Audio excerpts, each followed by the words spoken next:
sir, for I slept with your wife. Yeah. On the 25th and 26th of June, and then the weekend after that, 2nd and 3rd of July. Winston, my favorite Abojise, will give you details when I am done. Sure. And then today happens to be the birthday of a wonderful young lady called Blondie Otu of Ashen. Oh, okay. Blondie, happy birthday. This is from Lefty. If I had forgotten this, I'm sure Lefty would have killed me today. I see. Winston, for this year's Father's Day, I have decided to celebrate by remembering my father, Mr. A.B. White. He died when I was 14. That is 54 years ago.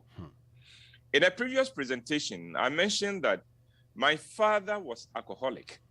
His problems with alcohol were common knowledge at Fantinu Town.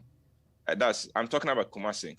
Fantinu Town, where he lived, and at South Centreso, where he rented a state housing corporation house for us and kept as a second home. You see, my father did not drink in the comfort of his home. He loved to go to the Apetishi bar and drink himself into a stupor. He was a darling of the other drunks because he insisted on buying drinks for everybody he met in the bar. So there were drunks who were always praying for him to turn up at the bar because they knew that then they would get free drinks. On the days he found the grace to stay away from the Apetishi bar, he would sit on the veranda of the house, just watching the world go by, and he could sit by himself quietly for hours until he was ready to sleep. On those days, it was my great joy just to sit by him.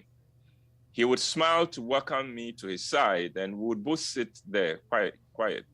He did not talk with me, but it was wonderful just being in his presence, watching him smoke his pipe. One thing remains deeply imprinted on my mind from those evenings with him on the veranda. Our house, K2 at South Centreso, was located along the route that connected South Centreso with the Kwame Nkrumah essays. And so there was quite a heavy human traffic passing by the house. And I remember the respect people accorded him as they walked past. Many of them would pause briefly to greet him, and he would respond to each of them warmly. He did the same thing in his house at Fantinu Town, where his veranda also overlooked a busy road that linked Prempeh Assembly Hall with Edum.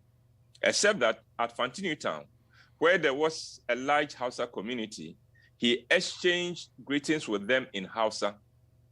You see, my father spoke Hausa fluently. Oh, okay. In both Fantinu Town and South Centreso, I saw my father receive respect from the community, even though he was a known alcoholic. Now, I have seen drunks being treated with scorn, but I never saw anyone treat my father with disrespect, not even in his absence. I've been asking myself why a man who was a known alcoholic still maintained the respect of his community. I believe there were a number of factors for that, but this morning, I want to share just two with you. Okay. The first reason why he still had the respect of the community, despite his alcoholism, was the way he treated his wife, my mother. My father treated my mother with respect and love. He was never rude or abusive with her, and he loved her deeply. He called her Mayor Ama. And because his love and respect for her was that deep, even under the influence of alcohol, he still treated her with respect and love. The other drunks in the two neighborhoods were known to come home drunk, pick a fight with their wives, and beat them. Not once did my father do that. And his respect and his example of respect for women has stayed with me. I simply cannot bring myself to be abusive with my wife or with any other woman for that matter, because I never saw my father do it. Men need to understand that the way they treat the women in their lives is one of the pillars for the respect and honor society gives them. The second reason I can think of why my father never lost the respect of the society is that he was responsible. And not even alcohol could take that from him. Again, I know that a lot of drunks become irresponsible the more they drink. Sure. Most drunks fail to take care of their families and spend all their money drinking, but not my father. I never saw him drunk during the day, and he never missed work for alcohol. No matter how drunk he got in the evening, he would wake up at 4 a.m. the next morning. It was like clockwork. At 4 a.m., just as the Muslim call to prayer went up, he would be up. He would fix himself a cup of coffee with bread spread with butter, and then he was ready for the day with his pipe. My father's sense of responsibility was demonstrated for me and my kid brother, Kweku, every academic year on reopening.